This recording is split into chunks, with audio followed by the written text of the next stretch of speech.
Do Hutterites believe taking a picture is a sin? Well, legislation requiring photo identification of all drivers, passed by the Alberta government, has affected a small agrarian sector of this prairie province of Canada. After all, the ability to drive is necessary in a farming operation, for the farmer has to be able to get supplies and feed for his cattle, as well as take his crops to market. Yet some German-speaking Hutterites who fled Russia at the end of the 19th century to find religious freedom in Canada believe that having their picture taken voluntarily is a sin, contravening their understanding of the Second Commandment. The Hutterites are a fascinating group. They live in colonies and believe in communal living. Their way of life is deeply rooted in their faith and traditions, which have been passed down through generations. Some have strict rules about photographs. Some Hutterites believe taking a picture is a sin.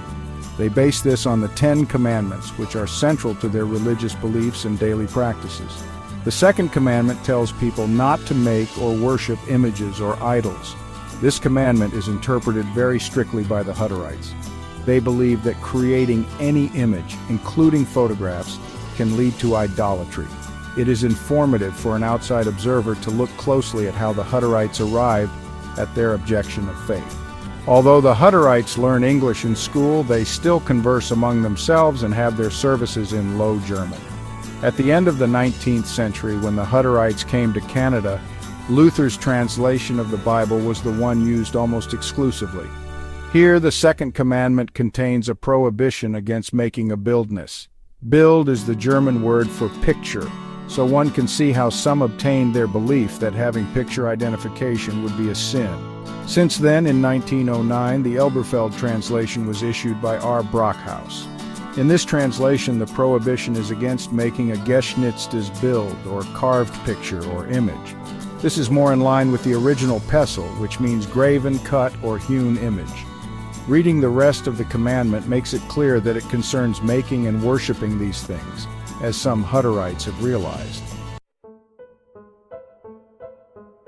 The Hutterite belief about photographs has caused some problems for their community over the years. In 2003, Alberta, Canada passed a law requiring all drivers to have a photo ID. This new regulation meant that every driver needed to have their photograph taken and included on their driver's license. The government said the law was introduced primarily for security reasons, aiming to enhance identification measures.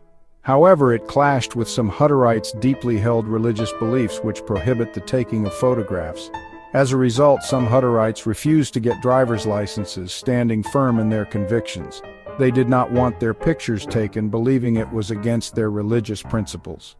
This refusal led to a significant legal battle between the Hutterite community and the government. One Hutterite colony, the Wilson colony, decided to sue the government over the new law. They argued that the law violated their religious freedom, a fundamental right they cherished deeply. The case went to court, and initially the Hutterites won. The court ruled in their favor, recognizing the importance of their religious freedom. However, the government was not satisfied with this outcome and decided to appeal the decision. The case eventually made its way to the Supreme Court of Canada, where it was heard at the highest judicial level.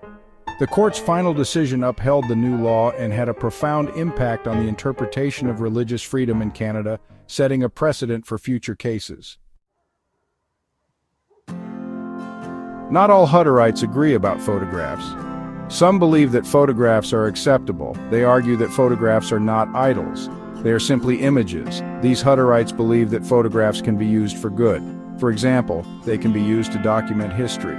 They can be used to stay connected with family. Other Hutterites believe that photographs are only acceptable in certain situations. For example, they might be acceptable for legal documents. They might not be acceptable for personal use. There is no one-size-fits-all answer. There are some different interpretations of religious beliefs among Hutterites. What perspectives do other Christians have on images?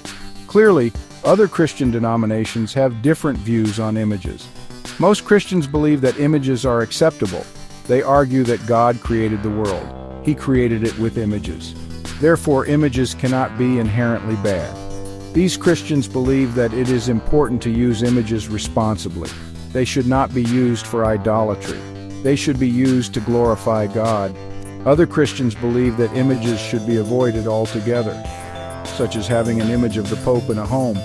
They argue that images can be a distraction. They can lead people away from God. The debate over images is complex.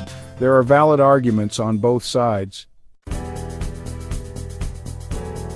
A balance must be maintained between allowing individuals to practice their religion freely and ensuring the safety of the broader public. The Hutterite case raises important questions about this balance. It challenges us to think deeply about how we can respect religious practices while also upholding laws that protect everyone. How do we balance religious freedom with other rights such as public safety and fraud prevention? This is a question that communities around the world grapple with.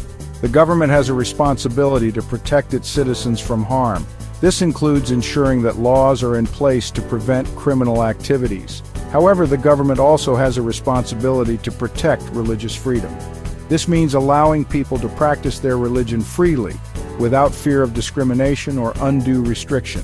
Even if their beliefs are different from the majority, they deserve the same respect and protection under the law. The debate over photographs and religious freedom is ongoing. It highlights the need for continuous dialogue and understanding.